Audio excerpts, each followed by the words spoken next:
Hi guys, welcome back to my channel. For those of you who are new to my channel, hi, I'm Bana. Welcome to Bana's Bakery. Today we are going to be cooking up a fresh loaf of a case. Now, as always, the chat is live. Feel free to give me your feedback as I go through the case today, and highlights will be on my channel afterwards. Today we're going to be talking about the super recent and super tragic death of the Silver Mop. He was the #1 hero over at Arbel City. Now, I go there often. I just live up the mountains from it, but I haven't been in a while and would love to visit again after that snowstorm clears up. That new hero just went through and warmed up the entire city, so they're hoping to get that cleared up very soon. Now, that city is actually a city of 50 million people. I know, and it's only 13 miles long. I think that is insane. I would really never live in the city, but I do love visiting, and I think it's a great vacation spot. Now, some interesting facts about Arbel City. The city has actually been historically destroyed and rebuilt twice. That is insane. Again, this city is massive. There's so many layers to it. That must have been a work and a half. The metro system actually cost them $48 billion to run each year. It's currently funded by Levi Hernando, who keeps it free for the city, and I think that is so admirable, so nice. We need more people like that. Even with or without powers, you can still do something great. Currently, the city has 35,000 licensed heroes residing, and nearly all the top 50 Eastern Uniform heroes live specifically in Arbel City. I think that's insane. The city is so safe. I feel so comfortable every time I go, and it's definitely because of these statistics.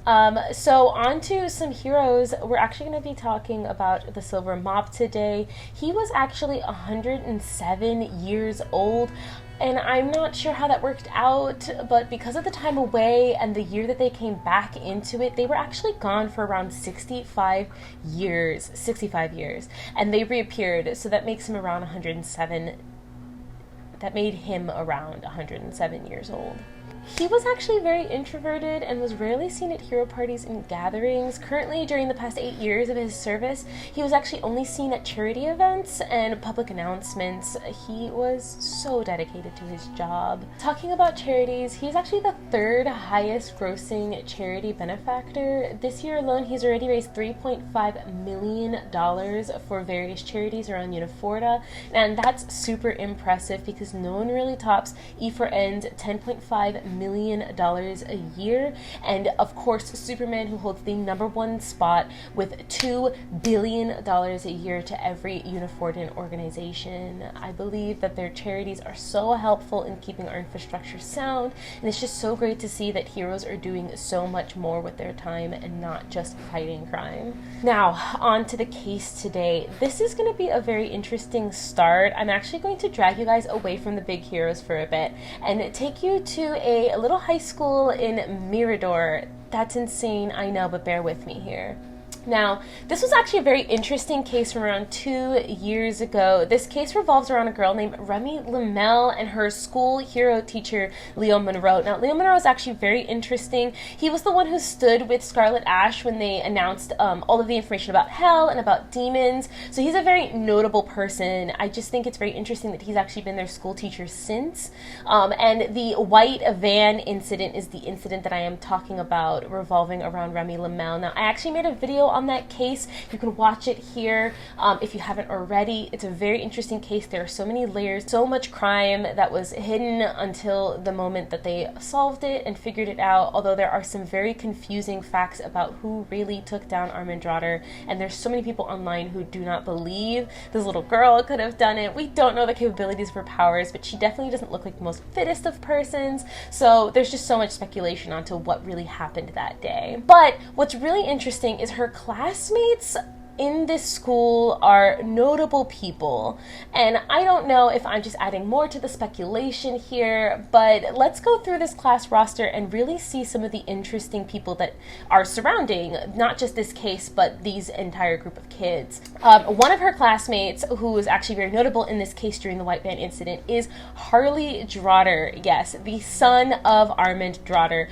I don't know what their family relationship was like, and I'm not really sure if we can really talk about that much, but it definitely is very interesting and noteworthy to bring up the fact that her own classmate was the son of the person that she took down. We don't know if he was involved or maybe he was the one helping her out. We're not really sure with that one. But there's so many other very interesting kids in this class. I'll actually go down alphabetically. We're going to start off with Aaron Adamson. His dad was actually one of the felons that was broken out with Armentrotter. I think that is a very interesting thing to note because he's also part of this class along with Armentrotter's son and Remy Lamel, who took down that father. And I'm not sure if they're involved in any way or if he might have been involved in his father's actions either, but I feel like that's just something to note. Some other students in this class include Esmeralda Estrella. Now, she's actually very interesting and her family is actually littered throughout so many police documents and investigations. But we're actually going to start with her sister, who was part of this class, but it seemed like she might have dropped out a little bit into the semester because her sister was actually the one who helped the felons break out of that high security prison. And part of those people who broke out was also Esmeralda Estrella's father as well. So that's already 3 fathers in this class who are evil, have been doing evil things behind people's backs, and were also broken out by one of the kids in this class. That is just so interesting and something so noteworthy to keep in mind throughout this entirety of this case. Next, we also have Percy Herbalstein. You heard me right, guys, a Herbalstein. Now, we actually know a ton about his dad, Stan Herbalstein. He was actually the manager for Steadfast, and he's also been manager for a lot of top heroes in his time. Currently, he had actually been stepping back to focus on his family after his wife tragically passed away, but he is still very big in the managing system, and we've actually seen a lot of him throughout the most recent times. Another person that is actually very interesting, and I've actually covered his case before, but Ren Hikaru is one of the students in this class. This is insane if you know the case about his family, but if you don't, just a little bit of a tidbit here. His entire family was murdered a week before he was sent to that school. I know, that is insane, actually crazy. He resided with his cousin, who was one of the classmates in that class after his family was murdered. And if you want to hear more about that case, you can watch my video on that case here as well. But there really isn't much for the public to read on that case, and a lot of it is just speculation. I believe there's still some more things happening behind the scenes in order to find out who was actually involved with that case and who needs to be sent to jail. We also have Neoma Wright, who seems to be the closest friend to Remy Lamel. The only thing of note is that Neoma, when they were 5 years old, their parents actually tragically died in a car crash. Since then, they have actually been residing with Remy and Remy's family. I think that's very interesting to note. I don't know why there's so much crime littered around these people and their families, but it definitely seems like this class was brought together because of all of these very interesting crimes that we haven't quite pieced together yet. Lastly, we have a very interesting student. Wayne Graves is so interesting. He actually joined that high school only a month after winning the lottery. This was the Mammoth Millions. This man is rich, rich, rich, rich. What's also very interesting is only very recently, Wayne has been given the name and rights to all of his family's businesses. I think that is very interesting. His parents have stepped down as CEO from all of their companies, and they have specifically placed Wayne Graves as the name of the CEO for these companies. That's not the weird part. The weird part is currently his parents have actually been reported missing by so many co-workers and a ton of business partners, credible business partners. We have not seen them since, and we don't know anything about them till this day. Now, why have I been talking to you guys about a bunch of high schoolers? I know that is very weird, but recently a TLDR thread has been going off about the connections between this group and the top heroes of Arbel City. That is wild.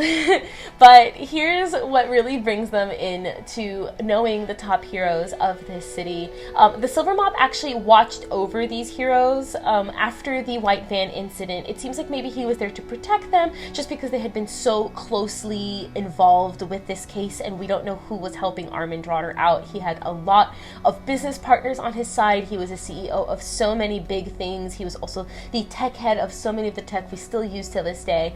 So we just wanted to to make sure that these kids were safe. What was also interesting is that the entire school and all of its students were actually moved over to a college campus at the old Hero compound in Arbel City. Now that is very interesting. Obviously, Mirador was racked and wrecked by this entire incident. A lot of people are still rebuilding homes and trying to find missing people since that incident. So it's very interesting that those kids were all moved together rather than staying with their families during that time. Now, what's very interesting is the Silver Mop and the rest of his friends have actually been sticking around these students for a while now. The Molly Misfits were actually on a hiatus from city duties in order to be in Mirador for a while, and it wasn't until after they moved here with those kids that we realized they were probably there because of all of these strange incidents that were surrounding these students. What's also really noteworthy is that these students have actually not been seen for a very long time. Interestingly enough, a lot of TLDR posters were saying that the incident on I-69 last month were rumored to actually be involved with those kids and the top heroes. We actually don't have any information about that incident. We just know that it happened, and we have some grainy helicopter footage, and it just seems like the amount of people that were there and involved might have been those kids and the Motley Misfits. Another thing to note, some scientists have actually come forward to say that the recent climate changes are very similar to some young kids who are growing into their powers, and it could have actually been the result of them having uncontrolled powers. We have no confirmation on the powers of these undergraduates currently at this time, but we did know that there was a person who was enrolled in their high school who had water abilities, and we're unsure if maybe those water abilities have been evolving or if something's happening with these kids that is putting them under the stress that would be needed in order to evolve these powers into something as drastic as the weather we've been seeing recently. Now, let's get into the thick of it. The Silver Mop was sadly announced on the media to have passed away 3 days ago by the time this video is posted. Unfortunately, we don't have any solid evidence on how this occurred and what nature the heroes and the detectives are handling the incident with, but we're hoping to have some more information soon, and today we can only speculate on the reasonings behind everything that's been going on. The Silver Mop has actually been MIA for a few months now. Normally we have an average of at least 5 different cases and major viewings of the Silver Mop on Cause, the Silver Mop FanCan verified account, each day. That is each day. This man is a very busy man. Now, a TLDR poster of the name Mop Bucket OP actually pointed out recently that that account has been on hiatus since the I-69 incident. That might be a coincidence, but it's definitely something to note and keep in mind. So, on to the disturbances in the spirit haze. For those of you who are new to my channel, I actually have the superpower to feel, I guess I like to call it the spirits of people. I can feel the vibes. I'm really into understanding what's going on in people's spirits and how they like to project those colors to the world. And more recently, I've been feeling a lot of disturbances in the spirit haze. I don't know how to explain the spirit haze really, but I just feel like there is a haze or a fog over us, and this fog is where spirits reside after they lose their physical form. Now, I'm not sure if I'm correlating this to the loss of the Silver Mop's spirit, and maybe he is residing in this spirit haze now, but I don't quite understand where these feelings are coming from. Now, a lot of you guys have definitely been noticing a lot of my crows on my Ka account recently. I have definitely been feeling some very interesting things. There's just a very odd feeling in the air, like someone is sucking the air out of the sky and watching down on us as they suffocate us.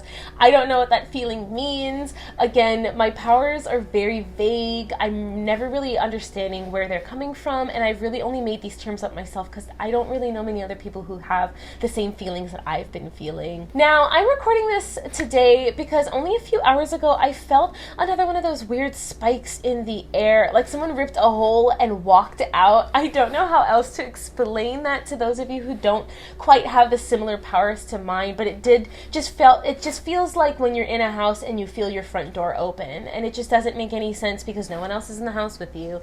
But yeah, that's just what it felt like. Something very spiky is in the air, and it just feels like there's something very horrible looming under the ground recently. Now, I don't know if that looming feeling under the ground has anything to do with that sinkhole that opened up in South Tier near the docks recently, but definitely after that incident, things have just felt a little bit uneasy in the city. Also, we're missing a lot of our heroes from the city, and maybe that is causing a lot of the just safety issues we're feeling in the city recently. Lastly, there's been a lot of talk connecting all of that information the top heroes gave us about hell and demons and how they might be involved with the killing of the Silver Mop. Now, I don't have any facts to add to that speculation, but I definitely have been feeling a very bright and evil source looming over us that I wouldn't be surprised if it comes out that what is going... Oh my god. Oh my god, guys. Wait.